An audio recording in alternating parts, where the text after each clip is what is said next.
Hi, Joe. How are you today? So what brings you here to the Loudoun County School Board meeting on this day? The same thing that brings me on any day, the pursuit of truth.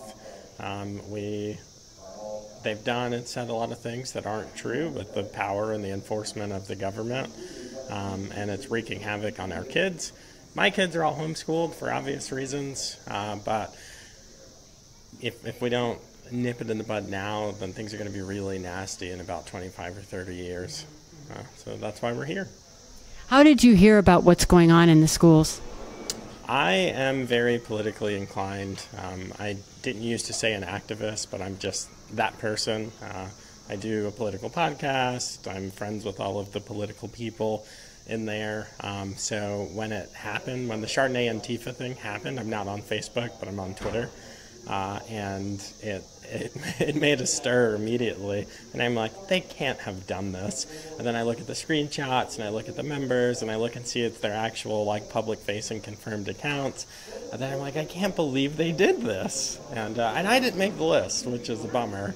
But they came on my radar with the Chardonnay Antifa incident, which of course Beth Bartz has championed with trying to commission hackers and people to basically do harm.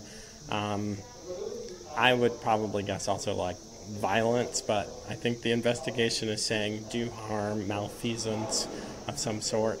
Yeah, so Facebook, how we find out about anything. When did the Chardonnay Antifa start?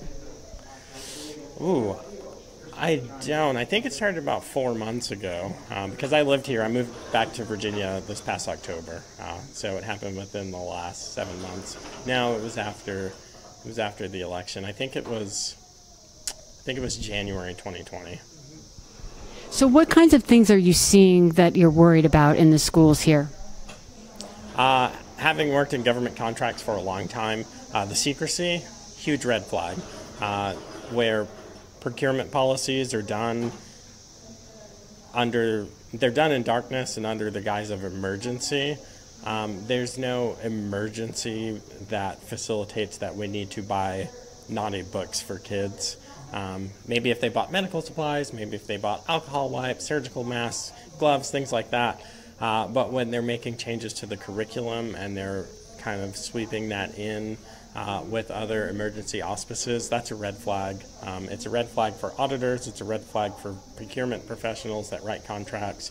And when they void things like curriculum review, when they void things like competing. So, if we're friends, I can just say, oh, hey, I need to buy microphones, and I'll just ask you, and I'll sell them to you, and we won't involve anyone else. It reeks of foul play just from purchasing, and then you're like, okay, well, what did they purchase? And then you open Monday's Not Coming or the hashtag murder book, and they're talking about sex acts on teachers' desks. They're talking about not first time PG-13 or rated R type stuff. They're talking about really explicit sex acts, things that involve violence, things that would get you put on a lot of lists if you were to say them at work. If we said them at work, we get fired because it's harassment.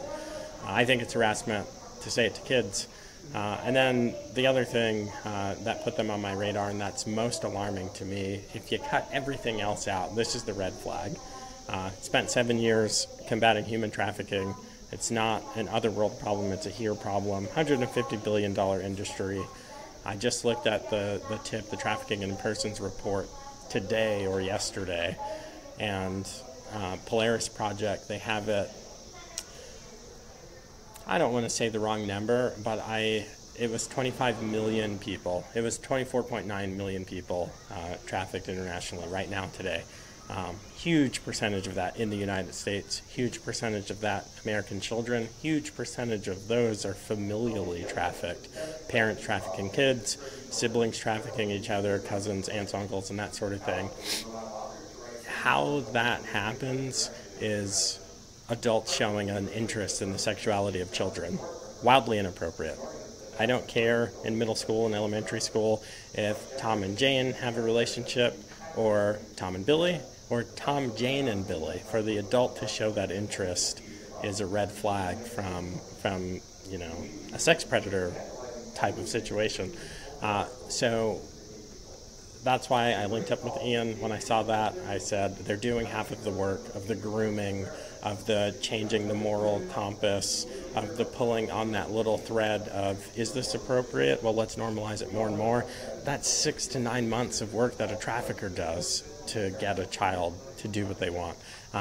So now we're doing it to the kids in school, and I was like, okay, I've got to make time for this. I've got 3 kids, 4th on the way, full-time job, lots of things going on, but I know where this road ends.